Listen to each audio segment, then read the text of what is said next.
We appreciate all of the guests who have appeared on our show and sincerely thank them for providing you, our audience, with useful information.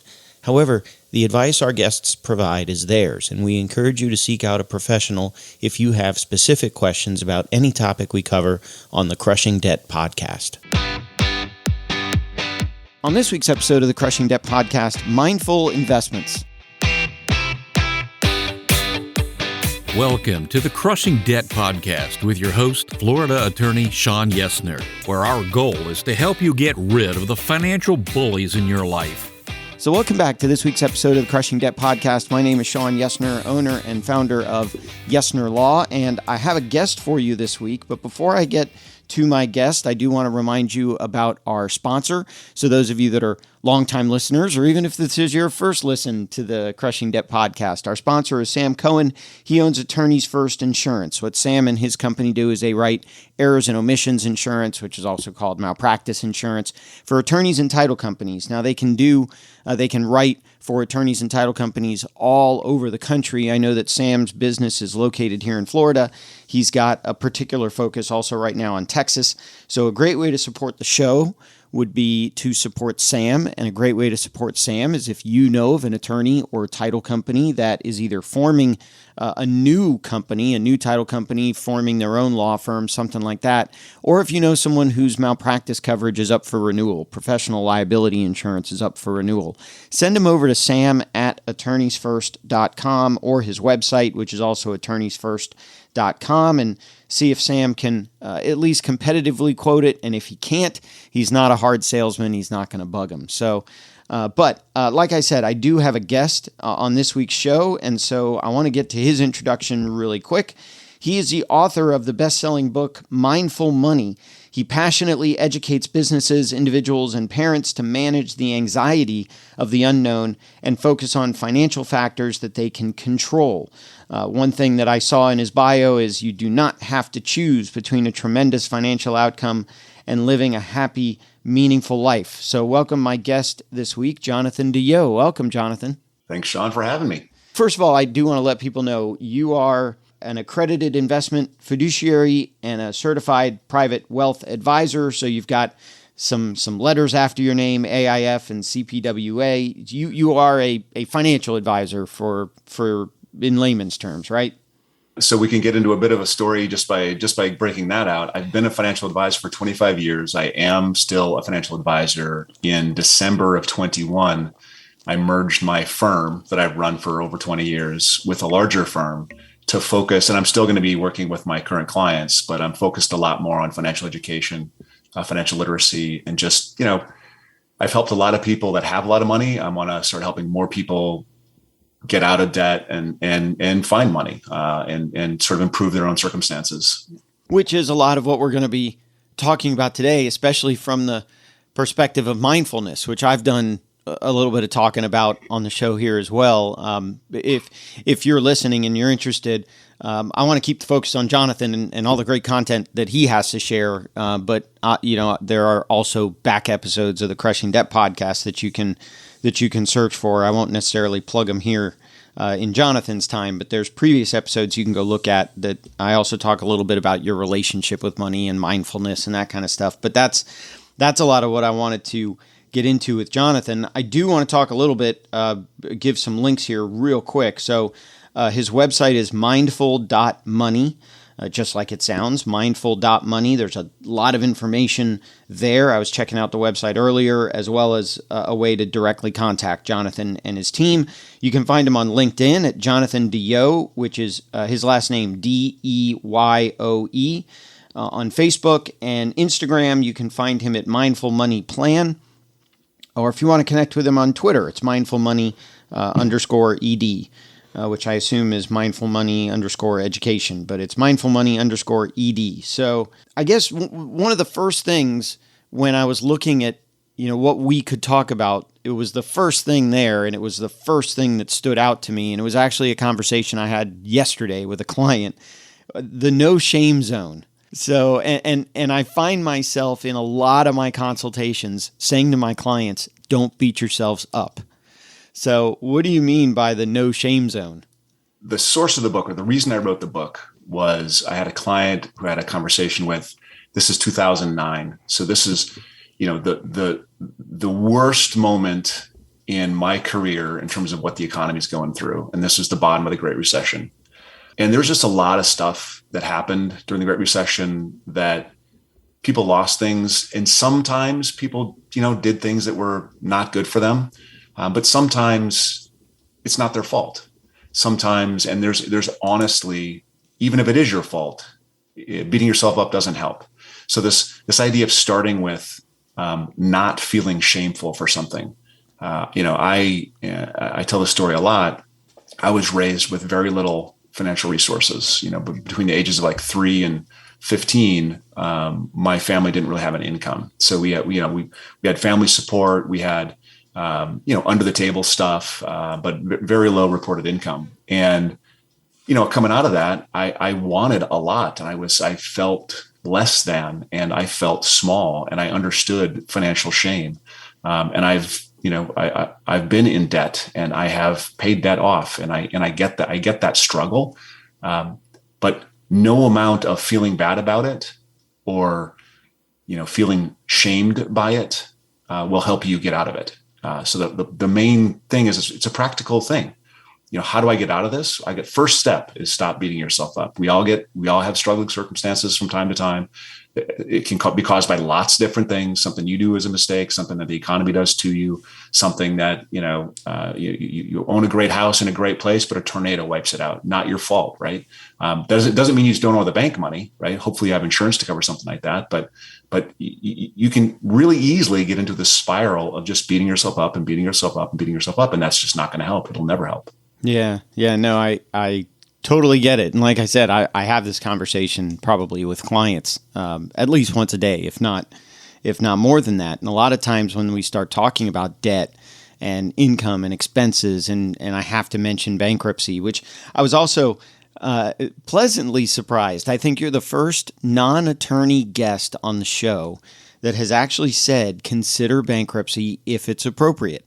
Nobody else even likes to mention the word, but so I do want to get into that a little bit. But I wanted to talk about the book itself, which is Mindful Money, and it is available. I checked it out on Amazon. Is it available on your website or just on local bookstore? Hopefully, you go to a local bookstore and ask them to order some and get them in. But okay. Yeah, Amazon is the default. Okay, Amazon or local bookstore. So one thing that I like to ask to authors.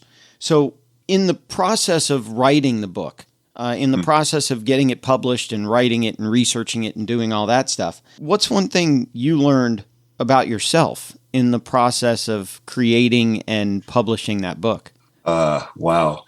I am not a good writer. That's as it turns out. I need to be heavily edited. It went through many, many, many rounds of editing, and the book is. I think the book turned out great, and I think I had really good ideas going in. But many of the things that the book offers, if you go through the book chapter by chapter and do the exercises at the end of every chapter, at the end of the book, you actually have a financial plan. That financial plan will help you figure out how much you have to save. It'll help you figure out how to pay off your debt. It'll help you all kinds of stuff. Okay. That wasn't my idea. Like that was somebody else's idea. How about we put exercises at the end of every chapter? And so you just listen to people that are really smart and you let them edit and you let them make suggestions. And the book is so much better because of sort of a community build out, a community support in making it happen. Awesome. But I was going to remind you of the advice we just talked about. Don't beat yourself up too much. You got a best-selling book out there. Just credit where credit's due. I don't beat myself. I'm actually in the middle of I'm almost finished writing my second book, and so we're trying to get that one out there too. But I'm just beginning the editing process there, so I'm guessing maybe 3 or 4 years from now it'll come out. Nice. So, what are some of if someone finds themselves in debt? What are some of the things you've got in the book in terms of how are we supposed to handle it? How are we supposed to not beat ourselves up? How are we supposed to dig ourselves out of something like that? Start by defining a term. So mindfulness is the non-judgmental awareness of the present moment. And if you just read a Buddhist book or read any kind of text on mindfulness, it's going to have some sort of relation to that basic understanding of what mindfulness is. The key part of it is non-judgmental. Hey, there's been many people that have been in this position before. Debt is not something that you're the only one to have experienced. Extreme debt is not something you're the only one to experience. It's been, thousands of years this has been an issue. So here you are, you've got debt. First thing, no shame, don't beat yourself up. Recognize that you're the 100 millionth person in a long line of people who have had debt problems, and you need to figure out a way out of it. And the worst thing you can do is beat yourself up. The very next thing is write it down, right? Get organized, figure out. And I've heard people say, stop digging, right? That's I think maybe step 3. The first step is figure out what is the debt you owe. And I've worked with families who actually have wealth, right? But they also are balancing 17 different credit cards, or 2 lines of credit and 5 credit cards and a business loan, and they're just driving themselves crazy on this revolving wheel of debt payoff. It's because they're not organized. They don't know where things are going. They don't know what their cash flow looks like. So that organization is absolutely key. And once you're organized and you have things written down, and you know, like, your minimum payments, your interest rates, and it's all in one place, then you can start being tactical. Which one should I focus on? When I have excess, how should I pay it down? Which one should I focus on? Or you'll know, what? I'm spending $7,000 more a month than I have coming in. This is a problem. 6 of that 7,000 more is debt payments. You're not going to dig out of that. And that's when you start to have to, think about other options, renegotiating some of that debt, maybe bankruptcy. And that I've actually recommended that a couple of times. There's no way, you will never get out of this. You will just spiral down. It's time to, rip the Band-Aid off. Yeah. One thing I want to back up real quick to paying off, focusing on a priority to pay off the various debts. And I know there's I guess the 8,000-pound gorilla in our industry that has tons of books on the topic and his own daily podcast that's like 7 hours long or however long it is. And I know a lot of he talks a lot, and some other people talk a lot about debt snowball and debt avalanche and all those different terms.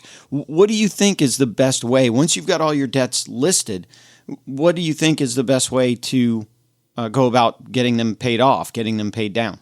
Oh, I think there's 2 primary things you're dealing with. One is the interest, the cost of interest, right? So first thing is you want to think about that, but you also want to feel like you're getting ahead.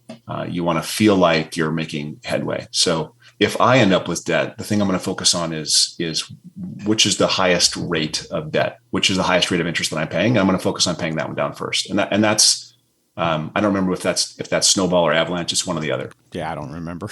The other one is, if there's this one debt, it's, even if it's 3% interest, but it's only $500, you can feel awesome by paying that one down. And then you take that payment that you would have made on that one and you apply it to another one.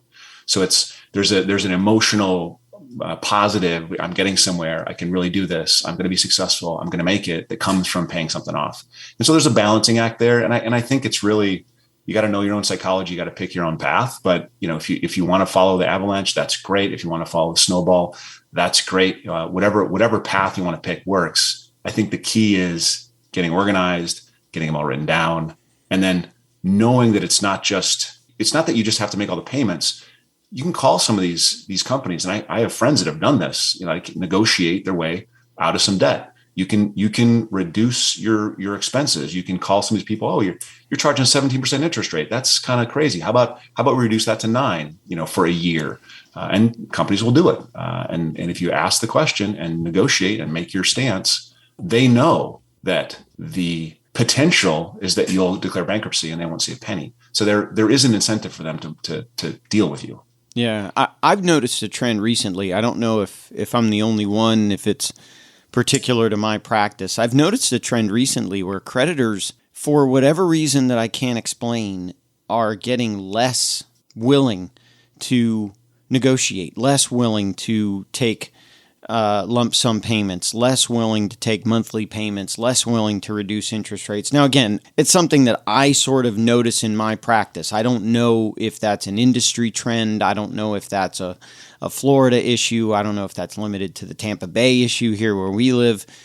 where I live. But I agree, negotiating with creditors and seeing if you can reduce interest rates, pay off with a lump sum balance, something like that, I think is a fantastic way to deal with debt. I'm noticing a trend where I think creditors are getting tired of, I lost my job in COVID, I lost my income in COVID, COVID this, COVID that.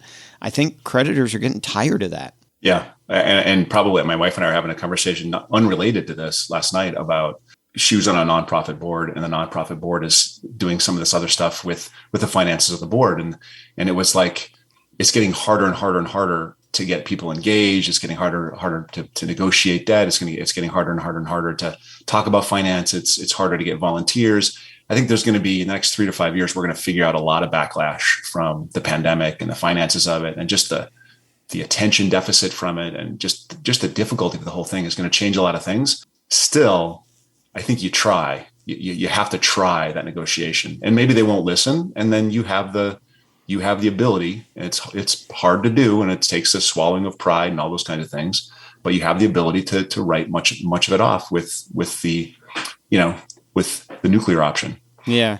And it's interesting to me that you said your journey here sort of started with the mortgage crash back in 2009. And I think you and I and most of the people that are listening to this show and most of the people alive today sort of have this weird, I don't know what to call it, experience of having been through two major economic things. The mortgage meltdown in 2009 and then COVID in 2020 that so close together both really impacted the economy.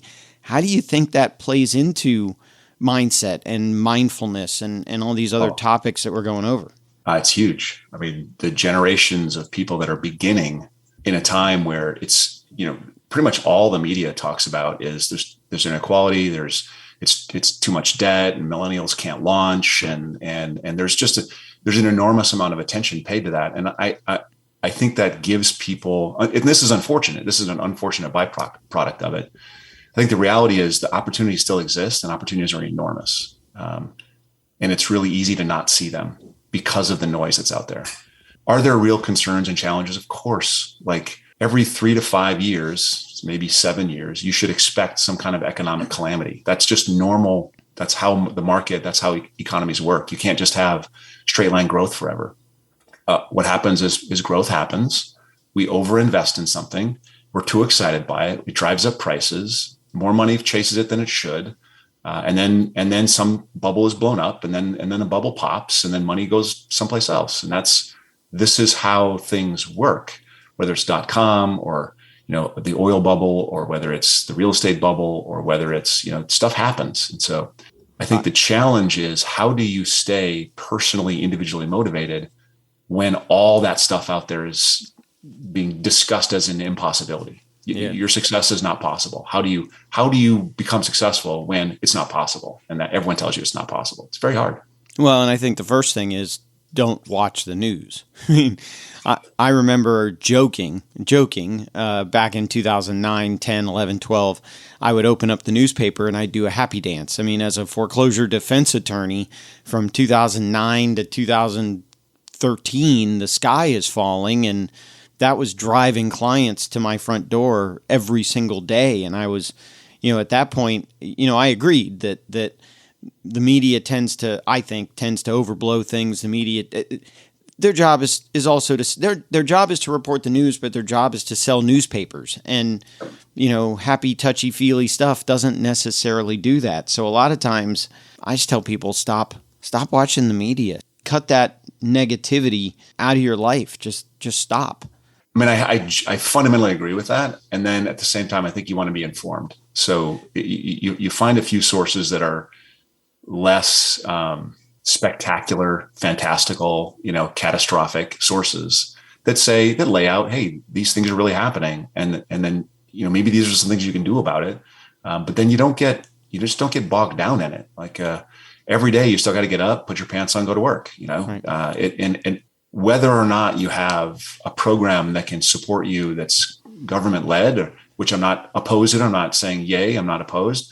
Whether or not you do, the results, the outcomes are going to lay at your feet. If you pay off the debt or don't pay off the debt, no one's going to suffer but you. If you are successful or not successful, no one's going to enjoy that but you. You have to be the architect of your own future. So how do you get out of your way so you'll enable that to happen? Yeah. Well, and I think that relates a lot back to, like you said, mindset, mindfulness, not beating yourself up, not being too judgmental about yourself. I mean, I remember there's a song, Zach Brown Band sings a song called "Let It Go," and not the Frozen "Let It Go," but and I remember when my wife and I were getting married, I said that's the wedding weekend theme song. Let it go. Something goes wrong, let it go. Move on. Let's and that's what I try to keep my clients and people that I consult with focused on, is in terms of, okay, I get it. Something terrible happened to you. You lost your job. You lost your spouse. You got divorced. You got, this, that, the other thing. It happened. Now what do we do? Now how do we take the next step to start to dig out of that debt?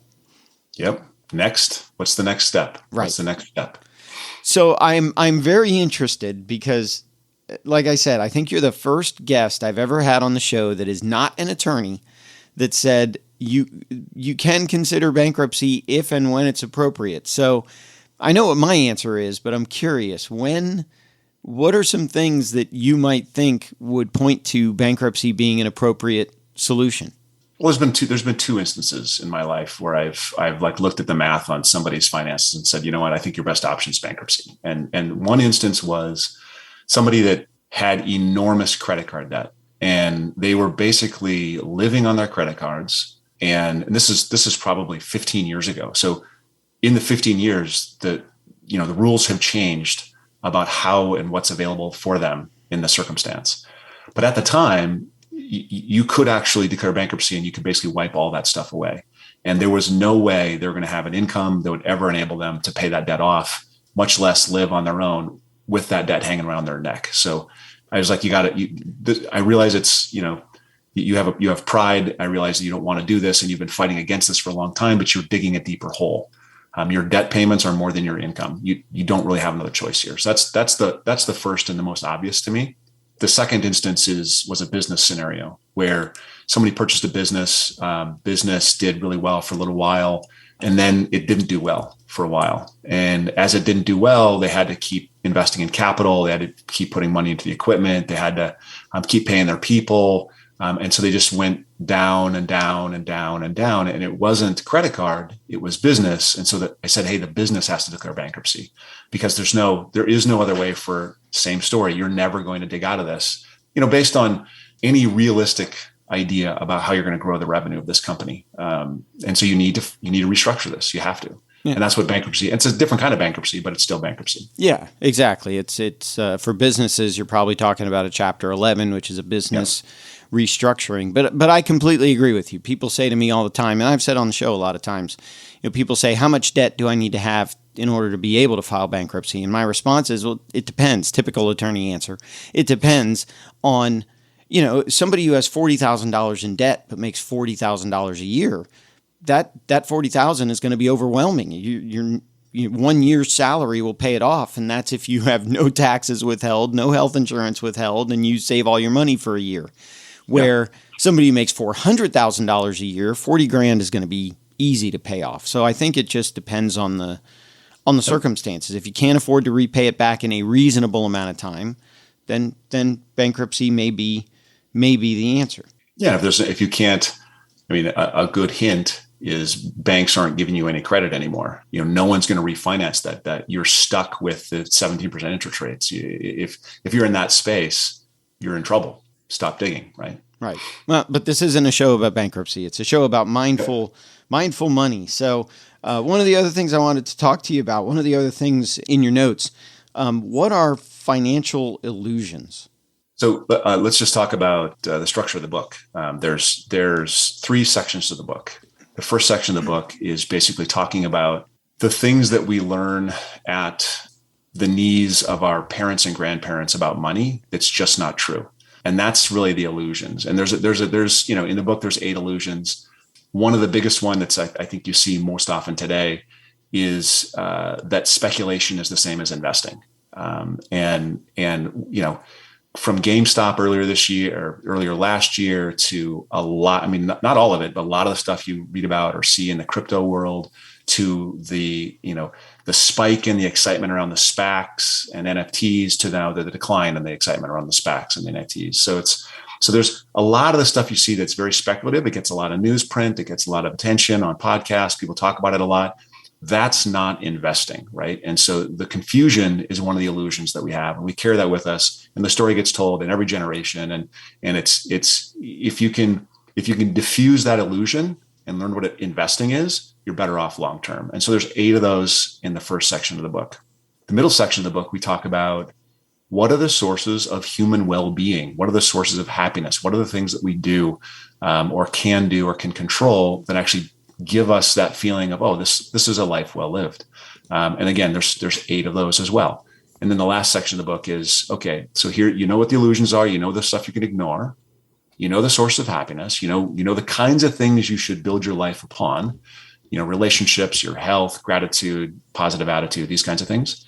And so what is the financial plan? What are the steps to create a financial plan that you can put in place, that you can do yourself, that are the math behind what do you save? How do you invest? Those sorts of things. So it's the illusions, sources of happiness, and then build a plan on those sources of happiness. That's the 3 sections of the book. So the illusions is the part where we're sort of unlearning the things that we've been taught that just don't apply. Yeah.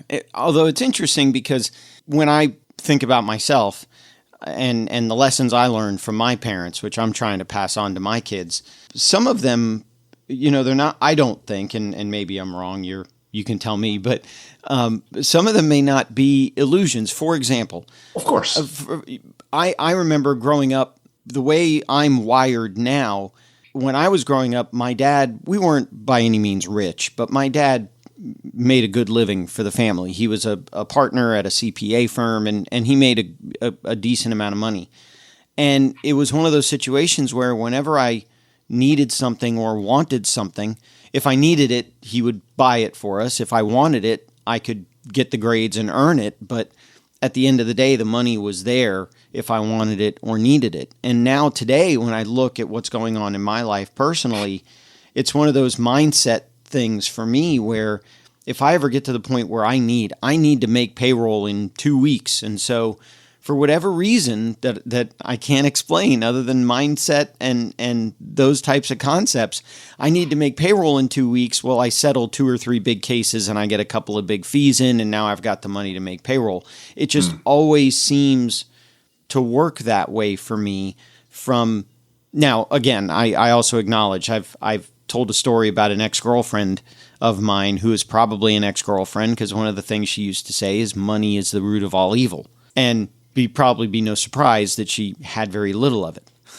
So yeah, she's missing part of the quote. I think that's probably the problem. Yeah, I know that. I don't recall what is. I know the full quote. The love of money is the root of all evil. That's right. Okay. Again, I do really quick want to give out your contact information. So again, for people that want to go visit the website, it's mindful.money. If you want to find Jonathan on LinkedIn, it's Jonathan DeYoe, DeYoe. Facebook and Instagram is Mindful Money Plan, and then Twitter is Mindful Money _ED.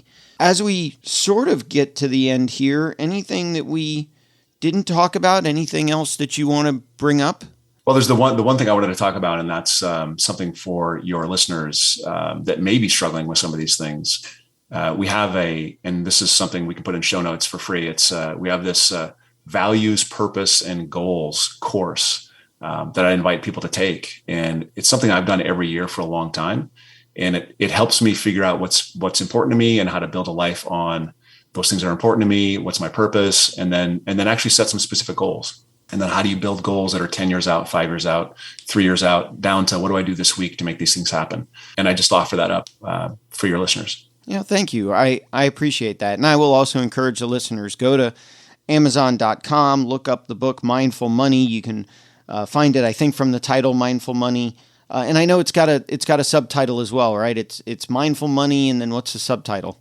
Simple practices for reaching your financial goals and increasing your happiness dividend. There you go.